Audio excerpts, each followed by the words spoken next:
Okay, let's talk about one of the most frustrating things we all do, procrastinate. Turns out it's not what you think. We're going to get into the real science behind why your brain makes you put things off. I mean, we've all asked ourselves this, right? Probably while staring at a deadline that's screaming at us. Why on earth do we put stuff off? Even when we know, it's just going to make things way more stressful down the line. Well, let's get one thing straight right off the bat. It has nothing to do with being lazy, it's not a character flaw. The real reason is actually way more fascinating, and it all starts with a fight happening inside your own head.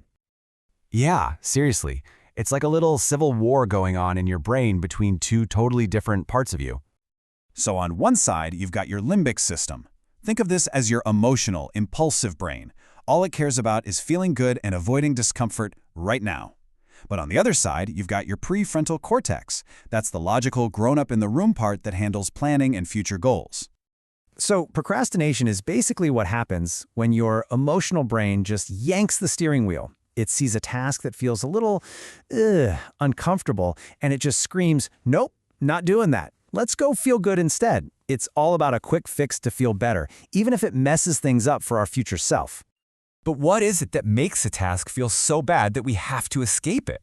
Well, that gets us to the real emotional core of why we delay things. This quote from a Reddit user, just wow, it absolutely nails it. See, it's not about the task itself. It's about the fear that's attached to the task. The fear of not being good enough, the fear of failing, the sheer pressure of it all. That feeling, it's completely paralyzing. And this isn't just, a feeling. The science backs this up. Research directly links procrastination to some of our deepest fears.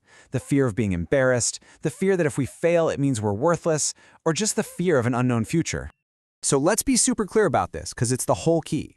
Procrastination is not a time management problem. It is an emotion management problem. We are literally just trying to avoid the negative feelings we've connected to a certain task. And when we run away from those uncomfortable feelings, our brain immediately starts looking for a replacement, something that feels good. This leads us right into the instant gratification trap. You see, our brains run on a reward system, and the fuel for that system is a chemical called dopamine.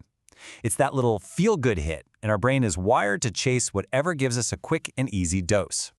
So this is the showdown that's constantly happening in our head. On one side, you have these super easy dopamine triggers, like scrolling through social media. That Reddit user mentioned spending 8 hours a day doing this. That's an instant reward. On the other side, meaningful goals, but the reward for those is way, way off in the future. And there's a scientific name for this. It's a cognitive glitch called present bias. Our brain is hardwired to think that a reward we can get right now is way more valuable than a bigger, better reward that's far away. It's a glitch that basically makes procrastination the default setting. Okay, so our emotional brain is constantly fighting our logical brain. The big question is, how do we actually start winning this battle? And here's the twist. The answer isn't to just clench your fists and try to have more discipline. That almost never works. The real strategy is to change the game entirely by changing those negative emotions that are causing the problem in the first place. So let's put together a real practical plan. These are things you can do to start working with your brain instead of constantly fighting against it. First up, you have to diffuse the fear. A huge, scary task like write my thesis is terrifying, but breaking it down into tiny, tiny steps, like open the document or write one single sentence, that feels doable. The whole goal is to make the very first step so small, so non-threatening, that your emotional brain just shrugs and says, oh, fine, I can do that. And that brings us to one of the most powerful numbers you can use in the fight against procrastination. It's the 5-minute rule. So simple, it's brilliant.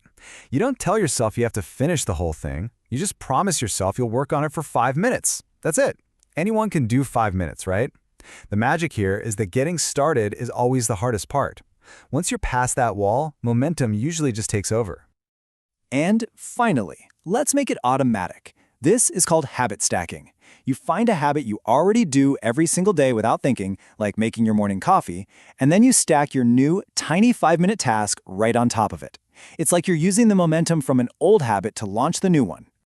So if you take away only one thing from all this, please let it be this. Procrastination does not mean you are lazy or broken or undisciplined. It is a survival instinct gone wrong. It's just your brain trying to protect you from what it thinks is a threat: fear, discomfort, shame. And once you really understand that, you can start to change your approach.